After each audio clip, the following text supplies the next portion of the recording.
कहीं न कहीं महिलाओं को आपने देखा है आफ्टर मैरिज, आफ्टर डिलीवरी जो वज़न बढ़ता है, वो मेरी सिचुएशन थी। और वज़न बढ़ने के साथ में मैं बहुत फेस कर रही थी अपनी हेल्थ इश्यूज़ को लेकर, छोटे बच्चे थे।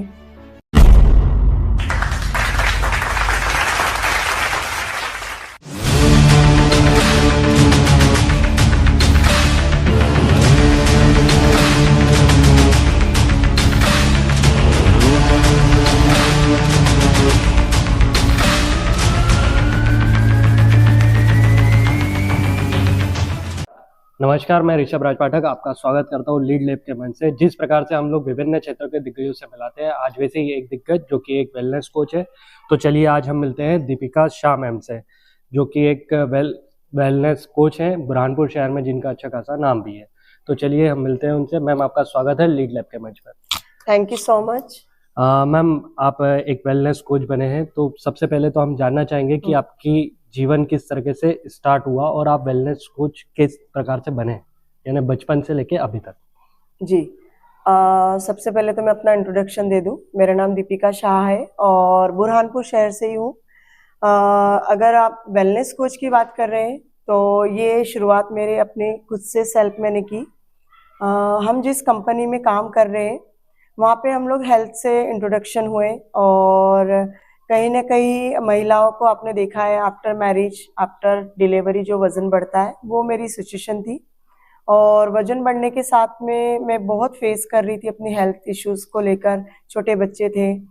और जब मैं इस कंपनी से इंट्रोडक्शन हुई, इस न्यूट्रिशन से इंट्रोडक्शन हुआ मेरा, जब मेरा वज़न बहुत था, मतलब मैं काफ़ी ओवरवेट थी और यहीं से मेरी शुरुआत हुई। मैंने इस अमेजिंग न्यूट्रिशन से अपना 20 केजी फैट लॉस किया और वहीं से मेरी जर्नी शुरू हुई। बाय बैकग्राउंड में मैंने एमए कंप्लीट किया, बहुत सारे काम किए मैंने। एक लेडीज जो करना चाहती है कुछ अच्छा, घर से ही बहुत सारी चीज़ें स्टार्ट की। ब्यूटिशियन रह चुकी हूँ, बच्चों को भी पढ़ाया है, स्कूल में मैंने 8 साल पढ़ाया है बच्चों को प्राइवेट स्कूल में। ऐसे काम कुछ कर रही थी, बट मुझे जैसे ही मैंने इस कंपनी में इंट्रोडक्शन लेकर मुझे अपॉर्चुनिटी मिली कि आप एक कोच बन सकते हैं, तो मैंने तुरंत डिसीजन लिया और मैं वेलनेस कोच बनी हूँ लास्ट 12 ईयर से। मैम, जैसे कि आपका फील्ड है wellness coach, as a wellness coach आप वर्क कर रहे हैं और अभी के समय में ऐसा कोई भी घर नहीं होगा जहाँ पर हेल्थ इश्यूज नहीं हो। तो उसके लिए आप क्या कहना चाहेंगे कि वो क्या प्रिकॉशन ले सकते हैं कि हेल्थ इश्यूज उनको फेस नहीं करना पड़े या कम करना पड़े? बिल्कुल। आज के समय में अगर आप देखें तो सबसे ज़्यादा अमीर वही पर्सन है जो फिट है, हेल्दी है ना। और अगर आप बहुत सेविंग कर रहे हैं तो कहीं ना कहीं अगर आपकी सेहत अच्छी है तो वो एक प्रकार से आपका सेविंग है। आज के समय में आप देखो बाहर लोग कितना परेशान है। हमारे पास बहुत सारे लोग आते हैं जिनको हमने देखा है जो घर से बहुत वेल सेट है, उनके पास घर है, बंगला है, फैमिली बहुत अच्छी है, बट जब हेल्थ की बारी आती है तो वो मेरे पास आके रोते हैं कि आपको कितना पैसा चाहिए, मैं कितना भी पैसा लगाने के लिए रेडी हूँ, बट मुझे ये जो प्रॉब्लम हो रहा है इससे मुझे निजात पानी है। तो ये बहुत सारी चीज़ें मैंने देखी है 12 सालों से, काफ़ी सारे लोगों का एक्सपीरियंस देखती आ रही हूँ। तो मुझे ऐसा लगता है कि आज के समय में महिला हो या main females, every and each person को फिट एंड हेल्दी रहने की ज़रूरत है। उसके लिए बस ज़्यादा कुछ नहीं, आपको अपने लिए 1 घंटा समय निकालना है। बहुत सारी महिलाएं बोलती है कि मैं घर का काम कर लूँगी और मैं तो बहुत काम करती हूँ, और मेंस भी बोलते कि अरे हम दिन भर काम करते है ना। लेकिन जब 1 घंटा हम मेंटली प्रिपेयर होके अपने लिए समय निकालते, उस समय में हम अपना मेडिटेशन ज़रूर करना चाहिए एवरी एंड ईच पर्सन को मॉर्निंग में, और उसके साथ में एक्सरसाइज करना बहुत ज़रूरी है, और उसके साथ फिर हम दिन भर हमारे खान पान का रूटीन सही रखते हैं। तो एक महिला हो, पुरुष हो, कोई जॉब पर्सन हो, बिजनेस पर्सन हो, वो अपने काम में बहुत अच्छे से फोकस भी रहता है और जो भी करना चाहता है वो बहुत फोकस्ड के साथ कर सकता है, एक्साइटेड होकर। मैम, जैसे कि बुरहानपुर शहर एक छोटा शहर है और वहाँ पर जब आप फील्ड पे गए हो या किसी को जब आप समझाए हो तो वहाँ पर आपने कई चुनौतियाँ देखी होगी कि उनको किस तरीके से कन्वेंस करना है उनके वेलनेस के लिए। तो वो किस टाइप की चुनौतियाँ आपने अभी फेस करी? जी, अगर आप एक्सपीरियंस की बात कर रहे हैं तो मतलब इमेजिन नहीं कर सकते, इतना सारा एक्सपीरियंस है, क्योंकि हम एक तो हमारी सिटी भी बहुत बड़ी नहीं है, बट यहाँ के आसपास जो गांव है, छोटे छोटे गांव, वहाँ पर भी मैंने खुद जाकर कैंप किए, लोगों से मिली हूँ। तो गांव के लोगों का तो आपको पता है, वो तो यही कहते हैं कि अरे हम तो दिन भर काम कर लेंगे और घर के काम कर लो तो ऐसे दुबले हो जाओगे। बट यहाँ जब सिटी में भी हम ऐसे लोगों को फेस करते आए हैं जिनके पास बहुत पैसा है, फिर भी वो शायद कहीं ना कहीं कुछ लोगों की अनकही और नेगेटिव बातें सुनकर भी वो अपना डिसीज़न नहीं ले पाते। और कहीं ना कहीं न्यूट्रिशन लोगों को नॉलेज में नहीं है, अभी लोगों को न्यूट्रिशन पहुंचा नहीं है लोगों तक। हम एडवर्टाइज में आजकल देखते हैं कि खाने के बिस्किट में भी न्यूट्रिशन की बात करते हैं, और पता नहीं आजकल इतना प्रमोशन न्यूट्रिशन का हो रहा है, लेकिन हमारे यहाँ पे लोगों को अगर पूछा जाए न्यूट्रिशन के बारे में तो वो 10 अपना सजेशन देंगे, और अगर उनको पानी पूरी के बारे में बोला जाए तो वो बोलेंगे बस हमें पानी पूरी खाना है। तो ऐसे बहुत सारे मेरे एक्सपीरियंस है। हाँ, लेकिन कुछ लोगों को हमने हेल्दी वेल्दी किया है, फिट करने में हेल्प किए, और लोग धीरे धीरे समझ रहे, अवेयर हो रहे। और मुझे पूरा विश्वास है कि जिस मिशन पे मैं काम कर रही हूँ लोगों तक पहुँचूँगी, और लोगों को न्यूट्रिशन और अवेयरनेस के बारे में अपने मिशन को कंप्लीट करते हुए उनको गाइड भी करूँगी। मैम, एक प्रश्न आपका पर्सनल है, जैसे कि आप बचपन से अभी तक जो भी आपका रहा सफ़र, उसमें कोई ऐसा क्षण आया जहाँ पर आप टूटा हुआ सा महसूस करें या हताश हुए, वो आप साझा करना चाहें? जी, ऐसे तो ये मेरा बहुत पर्सनल और इमोशनल टफ टाइम रहा है, और ऐसा ये एक नहीं, मेरे साथ में 4 बार ऐसे हुआ, और मैं ज़रूर शेयर करूँगी। कभी कभी कुछ शायद हो सकता है मेरे जैसे कुछ लोग हो और मेरी बात सुन के उनको अच्छा लगे। मेरे साथ में ऐसे 4 मोमेंट आए। सबसे पहले तो जब मैं ओनली 19 ईयर की थी, तब मेरे फादर एक्सपायर हुए, और शायद उस दिन से लेकर आज तक मुझे सबसे ज़्यादा लाइफ में प्यार करने वाले मेरे फादर थे, और वो मुझे बहुत चाहते थे, और बीमारी के चलते हुए वो नहीं रहे, और बहुत कम एज में फिर मेरी शादी कर दी।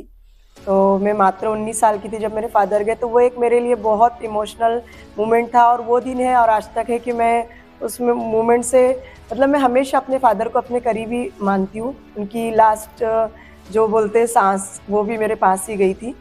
दूसरा मोमेंट आया था जब फर्स्ट टाइम मेरी डिलीवरी हो रही थी, तो बहुत क्रिटिकल प्रॉब्लम हुआ, और डॉक्टर ने कहा कि एक ही पर्सन बचेगा, और वो डिसीज़न बहुत टफ था। मेरी फर्स्ट डिलीवरी थी, तो मेरी मम्मी ने कहा कि हमारी बेटी इम्पॉर्टेंट है।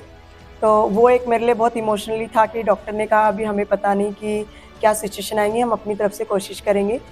वो एक मेरे लिए बहुत टफ था। तीसरा मोमेंट आया 2019 में।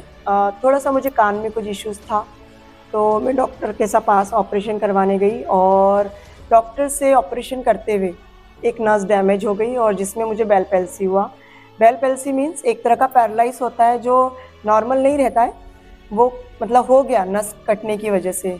और जिस वजह से शायद आपको नहीं पता है कि हमारे फेस में हाफ फेस जो होता है वो आधा अलग चलता है और आधा अलग चलता है। तो मुझे यहाँ से पूरा पैरालाइज हुआ, और उसका कोई सॉल्यूशन नहीं था। डॉक्टर ने भी हमसे नहीं कहा कि ऑपरेशन के थ्रू ऐसे हुआ, और 6 मंथ आफ्टर मुझे पता चला कि वो कभी भी ठीक नहीं होगा, क्योंकि वो ऑपरेशन के थ्रू नर्व्स पूरी डैमेज हो गई। और मैं वहाँ बहुत डिप्रेस हुई। मतलब मुझे ऐसा लगा कि अब क्योंकि मैं लोगों की लाइफ सुधारने वाली पर्सन थी, मुझे लोगों को फेस करना था, उनसे बात करनी थी, मैं बात नहीं कर पा रही थी। कभी ऐसा मोमेंट रहा तो मैं अपने फ़ोटोज़ दिखाएंगी, इतने हॉरेबल फ़ोटो है कि मेरी आँख 24 घंटे खुली रहती थी, फेस पूरा एक तरह से पूरा डल हो गया था। तो वो मेरे लिए बहुत टफ समय था, और डॉक्टर ने कहा कि इसका सॉल्यूशन भी नहीं है। तो मुझे जब ऐसा लग रहा था कि अब मुझे लोगों को फेस नहीं कर पाऊंगी, और मेरा जो मिशन है मैं कंप्लीट नहीं कर पाऊंगी, तो मैं वहाँ बहुत डल हुई। और एक मोमेंट और आया मेरी लाइफ में, बहुत इमोशनली, शायद पूरे बुरहानपुर में भी लोगों को पता है। 2022-23 में एक बहुत बड़ा एक्सीडेंट हुआ था बुरहानपुर, आसिरगढ़ और बुरहानपुर के बीच में। उसमें मेरी फैमिली थी, जिसमें 4 लोग एक साथ डेथ हुई थी। बहुत बड़ा एक्सीडेंट था, और उसमें मेरी मम्मी भी थी, मेरी 2 मासियाँ थी, और मेरे मामा जी थे जो ऑन द स्पॉट। तो ऐसे चारों मोमेंट मेरे लिए बहुत टफ थे, जिसमें से शायद निकलना मतलब एक हमारे जैसे नॉर्मल पर्सन के लिए निकलना बहुत मुश्किल था। तो ये मेरे लिए बहुत टफ रहे चारों मोमेंट। मैम, जिस प्रकार से आपने बताया ये बहुत मुश्किल वाली बात है कि आप उसको फेस करके अभी समाज के लिए कहीं ना कहीं आप वेलनेस कोच है तो समाज के लिए वर्क कर रहे हैं, एक समाज सेवा ही कर रहे हैं जी। मैम, आप अपनी सफलता का श्रेय किसको देंगे? देखिए, जब भी सफलता कोई भी आप किसी भी पर्सन से अगर आप सुनेंगे ना, तो सफलता पहले तो वो बहुत असफल या ग्राउंड लेवल से काम करते हैं। जब भी कोई सफल पर्सन रहेगा उसका स्टोरी में आप सुनोगे कि उसने बहुत टफ समय निकाला होता है, और सफलता हमारे अकेले से नहीं आती है। मेरी लाइफ में वो सारे अच्छे बुरे पल जिन्होंने मुझे पुश किया, किसी ने अच्छा कहा, किसी ने बुरा कहा। मेरे दोनों पेरेंट्स नहीं हैं, मैंने उनको लॉस किया, और मैं सिंगल मदर हूँ अभी। तो ऐसे बहुत सारे मोमेंट जहाँ आए, और लेकिन मेरे माइंड में था कि मुझे लाइफ में कुछ करना है, और मेरा वो अटल दृढ़ निश्चय है, वो मिशन है मेरा कि मुझे लोगों की लाइफ चेंज करनी है, और वो ज़िंदगी भर रहेगा। तो मेरी सफलता का श्रेय मैं किसी एक पर्सन को नहीं दूंगी, वो सारे मोमेंट को दूंगी। दुख वाले, सुख वाले, अच्छे लोग, बुरे लोग, जिन्होंने मुझे हमेशा, किसी ने मुझे पुश किया, किसी ने मुझे पिंच किया, और रहा मेरे पेरेंट्स जो इस दुनिया में नहीं है लेकिन उनका आशीर्वाद मेरे साथ है। तो वो उनको तो बहुत बड़ा श्रेय है कि वो मेरी लाइफ में ना होते हुए भी एवरीडे है। तो मैं हर पर्सन को श्रेय दूंगी जो मेरी लाइफ से जुड़े हैं। मैम, आपका एक्सपीरियंस कैसा रहा? जैसा कि हमारी टीम ने बताया कि आपने वेट लॉस किया अप्रॉक्स 20 kg, तो वेट गेन करना तो शायद थोड़ा इजी है, लेकिन वेट लॉस करना हार्ड है, तो वो चीज़ बहुत सारे लोग फेस करते हैं अभी। हाँ, एक्चुअली वेट गेन करना, वेट लॉस करना एक प्रोसेस है जो हमारी कहीं ना कहीं डेली रूटीन की हैबिट से जुड़ा हुआ है। और हाँ, आज के समय में लोगों को वज़न कम करना बहुत ज़रूरी है, बट हम लोग जिस इंडस्ट्री में काम कर रहे हैं, जिस मिशन के साथ काम कर रहे हैं, हम फिटनेस पे काम कर रहे हैं।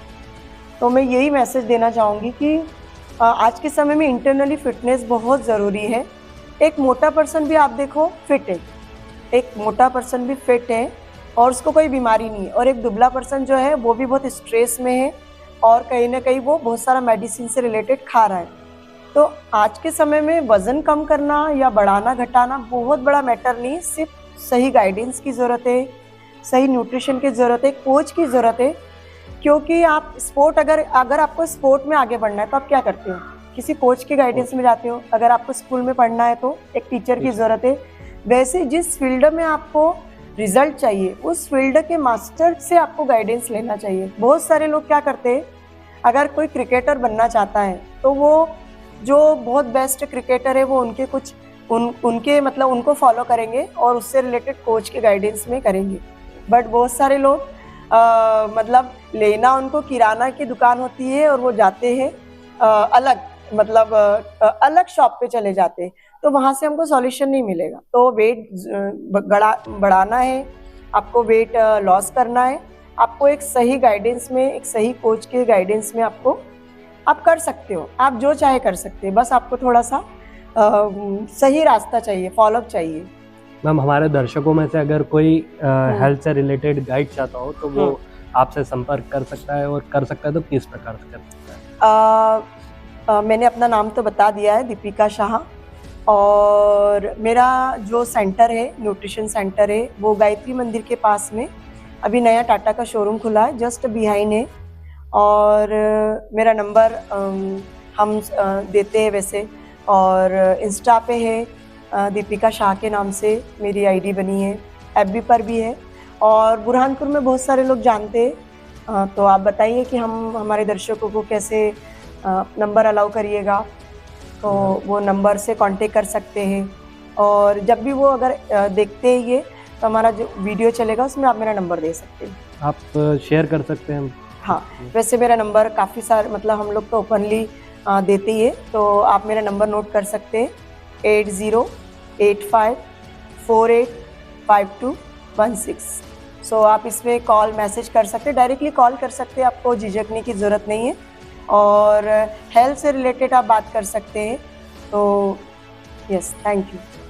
मैम, एक मैसेज देश के युवाओं के लिए?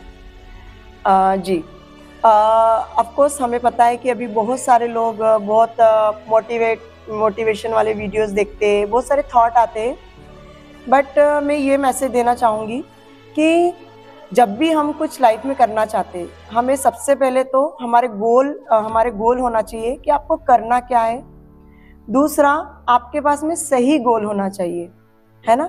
अगर आपको नॉर्थ में जाना है तो आपको नॉर्थ वे के ही सारे गोल आपके पास होना चाहिए। आप फिर ईस्ट में जाकर वॉश नहीं कर सकते। और फोकस्ड रहना बहुत ज़रूरी है, और ये सब चीज़ों के लिए हेल्दी रहना बहुत ज़रूरी है। तो सबसे पहले अगर आप फिट है तो मेडिटेशन करते हैं, वर्कआउट करते हैं, अपनी हेल्थ पे ध्यान देते हैं, तो मुझे ऐसा लगता है कि आप फोकस्ड रहेंगे, क्योंकि एक स्वस्थ शरीर ज़्यादा अच्छा सोचता है और ज़्यादा अच्छे से काम कर सकता है और बहुत सारे लोगों को मदद कर सकता है। तो सही समय पे हम सोए। आजकल बहुत सोशल मीडिया का क्रेज़ है लोगों को, तो नाइट में लोग जागते हैं और सुबह उठ नहीं पाते, और जो सोचते हैं वो सारे ड्रीम उनके आधी नींद में ही चले जाते हैं। तो सही समय पे सोएंगे आप तो सुबह सही समय पे उठेंगे, और आप अपने गोल डिसाइड करके फोकस्ड रहिए। मैम, आपने लीड लैब के मंच के सारे सवालों का जवाब बड़े बखूबी तरीके से दिया। अब एक अंतिम सवाल कि आपको इस मंच पर आकर कैसा लगा? मुझे बहुत अच्छा लगा, मैं बहुत एक्साइटेड थी, बिकॉज़ मैंने इसका नाम सुना है और मैंने देखा कुछ लोगों ने अपना इंट्रोडक्शन दिया, इंटरव्यू दिया, और मैं भी बहुत एक्साइटेड थी जब मुझे कॉल आया कि मुझे जाना है। और कहीं ना कहीं मेरी स्टोरी से अगर सिंगल एक पर्सन को भी ऐसा लगता है कि हाँ ये कर सकते हैं तो मैं भी कर सकती हूँ या कर सकता हूँ, तो मुझे बहुत खुशी होंगी। सो मुझे यहाँ इनवाइट करने के लिए थैंक यू सो मच, मुझे बहुत अच्छा लगा। मैम, हमको विश्वास है कि आपके इस संघर्ष की कहानी और साथ ही आपका जो सफ़र रहा वेलनेस कोच का, उससे हमारे दर्शक प्रेरणा लेंगे और अपने हेल्थ की तरफ भी ध्यान देंगे। Thank you very much. Thank you so much. Thank you.